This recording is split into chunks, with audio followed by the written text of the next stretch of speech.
Hi welcome to logo embroidery digitizing tutorial number 9। Dear भाई, जैसा कि पिछले लास्ट ट्यूटोरियल में हमने कंप्लीट किया है कैपिटल लेटर में ए से जी तक फॉन्ट की डिजिटाइजिंग का प्रोसेस। तो इस ट्यूटोरियल से हम स्टार्ट करेंगे स्मॉल लेटर्स की डिजिटाइजिंग का प्रोसेस।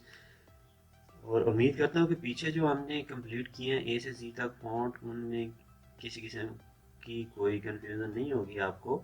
अगर फिर भी किसी को कोई कंफ्यूजन है तो वो डिस्क्रिप्शन में लिंक है व्हाट्सएप और एफबी का, उस पर कांटेक्ट कर सकते हैं।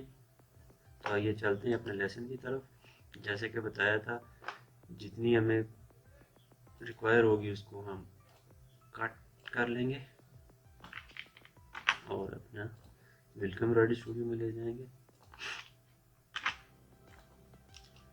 यह इसका आपको जैसा कि बताया गया था सेंटर करेंगे और इसका साइज लॉक करेंगे, सेव कर लेंगे।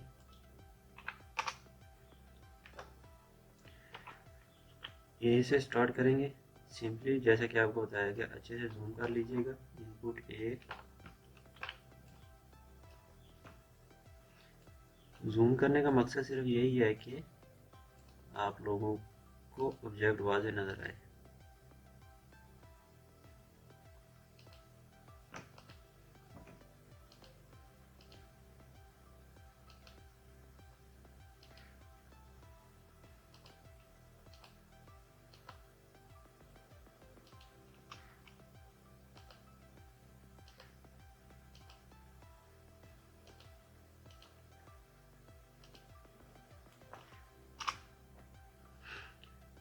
इनका सिंपली प्रोसेस वही है जैसे कि हमने पीछे डिजिटल।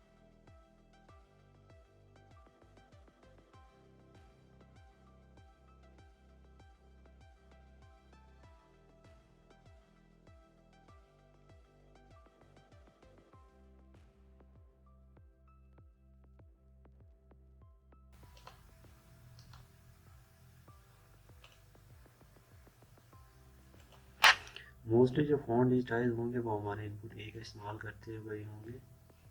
इनपुट बी से भी हम डिजिटाइज कर सकते हैं, लेकिन उसका थोड़ा सा इस्तेमाल का तरीक़ाकार डिफरेंट है। अगर आप लोग उसकी प्रैक्टिस करते होंगे तो आपको अच्छे से समझ आ गया होगा कि उसमें और इसमें क्या फ़र्क है। ये हमारा ए कंप्लीट हो गया। ऐसे ही हम बी को स्टार्ट करेंगे।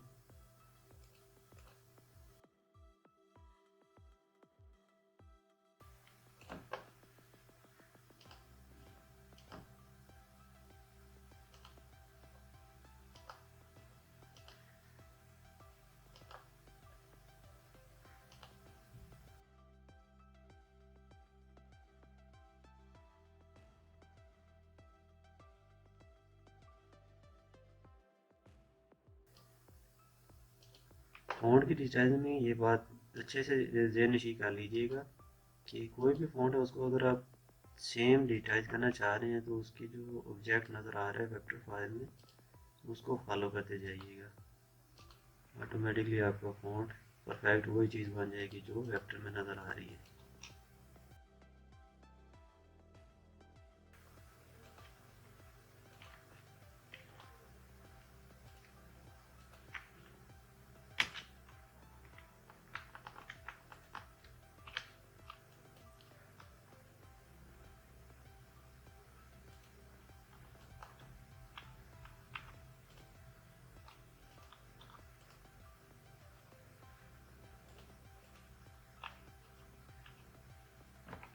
ये हमारा बी कंप्लीट हो गया। नेक्स्ट आ रहा है सी।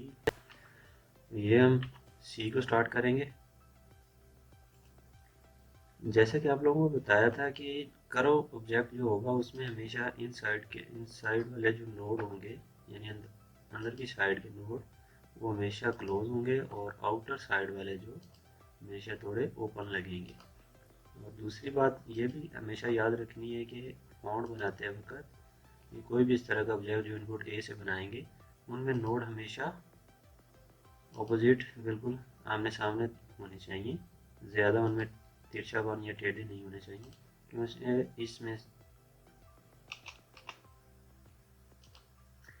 क्योंकि इससे शेप के जो स्टिचेस होंगे यानी फॉन्ट के जो स्टिच होंगे वो तिरछे हो जाएंगे और जब वो एम्ब्रॉयडर होगा मशीन पे तो उसमें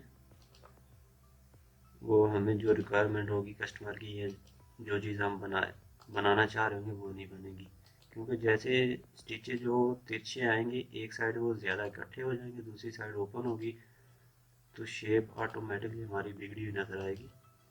तो इसलिए कोशिश करनी है कि नोड हमेशा स्ट्रेट ही लगे एक दूसरे के बिल्कुल आमने सामने। मैं भी आपको बताता हूँ, ये हमने सी क्रिएट किया है। इसमें अगर हम यही नोड इसका इस जगह कर देते तो ये आप देख सकते हैं कि इसके स्टिचेस कैसे नज़र आ रहे हैं।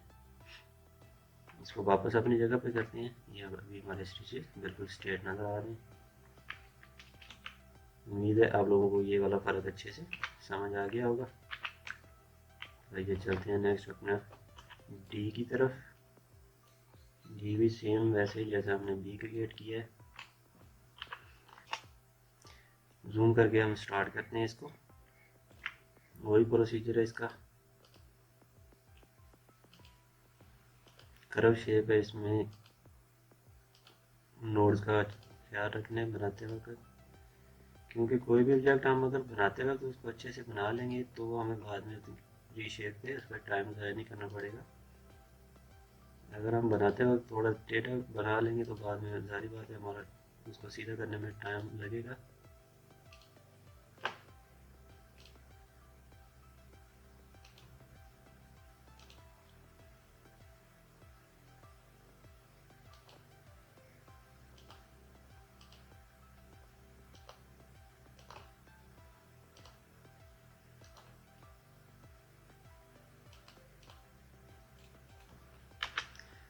ये हमारा एक इसका ऑब्जेक्ट कंप्लीट हुआ, और ये इसका जैसा कि आपको बताया था स्ट्रेट लाइन के लिए कंट्रोल प्रेस करके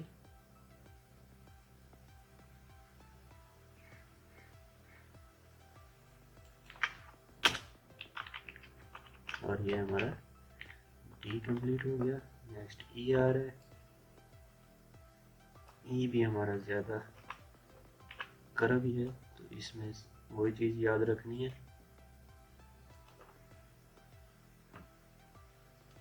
यहाँ तक स्ट्रेट आ रहा था, कंट्रोल प्रेस करके स्ट्रेट लगा ली लाइन, और ये आगे से कर्व पार्ट शुरू हो गया।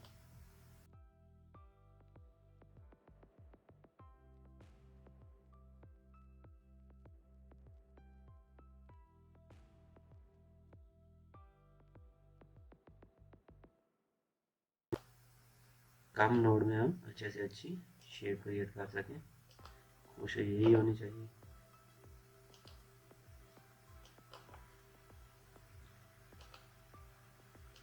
और दोबारा फिर बता रहा हूँ कि ये जो स्टिच एंगल यानी जो नोड हम लगा रहे हैं इनका खास ख्याल रखना है, क्योंकि इससे अक्सर जब ये थोड़े तिरछे हो जाते हैं तो फिर हमारी शेप में काफ़ी फर्क आ जाता है। ई नेक्स्ट आ गया एफ, जूम कर लीजिए।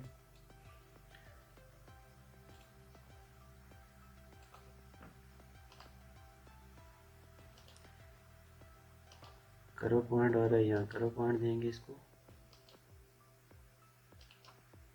यहाँ से हमारा स्ट्रेट हो रहा है, इसको कंट्रोल प्रेस करके स्ट्रेट लाइन लगा यहाँ तक। और इसमें हमेशा एक बात याद रखिए, जो स्मॉल लेटर में एफ होगा उसके ये ऊपर वाली जो है ऑब्जेक्ट ये हमेशा इसके ऊपर ही बनेगा, और जो कैपिटल लेटर में था वो हमने इसके इनसाइड यानी इसके नीचे बनाया था, और इसमें ये हमारा ऊपर बनेगा। नेक्स्ट आ गया हमारा जी, जूम कर लीजिएगा।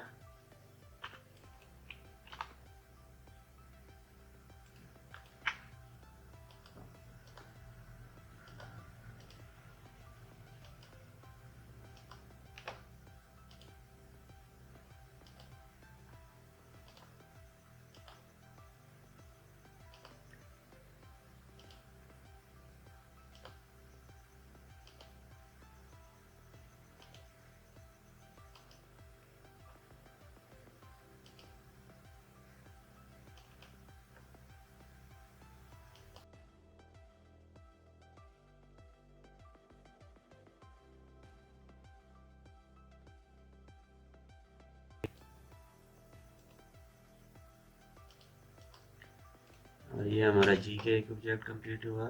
यहाँ से नेक्स्ट हमारा जी बिल्कुल स्ट्रेट आ रहा है तो कंट्रोल प्रेस करके यहाँ तक आएंगे। सॉरी,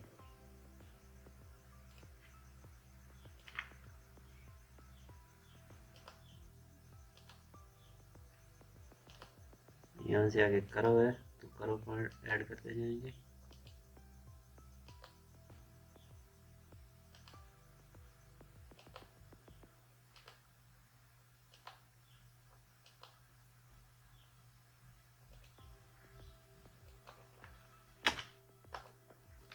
तो ये हमारा जी कंप्लीट हो गया। नेक्स्ट हमारा एच है, इसको जूम करेंगे।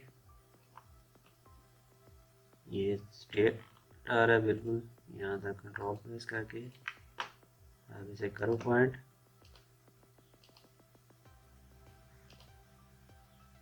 कर्व पॉइंट के लिए आपको बताया था हमेशा राइट क्लिक का इस्तेमाल होगा और कॉर्नर पॉइंट के लिए लेफ्ट क्लिक। और जैसा कि आप लोगों को इनकी शॉर्ट कीज भी बताई थी, टूल्स की और स्टिचेस की।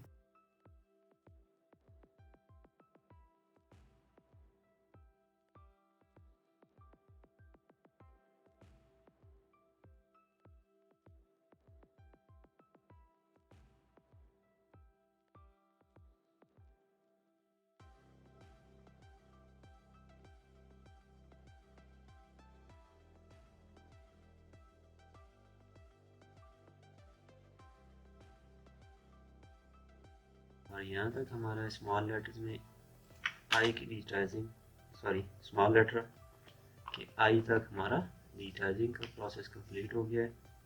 और उम्मीद करता हूँ आप लोगों को अच्छे से समझ गए होंगे कि ये कैसे डिजिटाइज होंगे। अगर फिर भी किसी किस्म की कोई कन्फ्यूजन है तो डिस्क्रिप्शन में व्हाट्सएप और FB लिंक मौजूद है, आप कॉन्टेक्ट कर सकते हैं। तो नेक्स्ट ट्यूटोरियल से हम जे से स्टार्ट करेंगे। तब तक के लिए अल्लाह हाफिज़।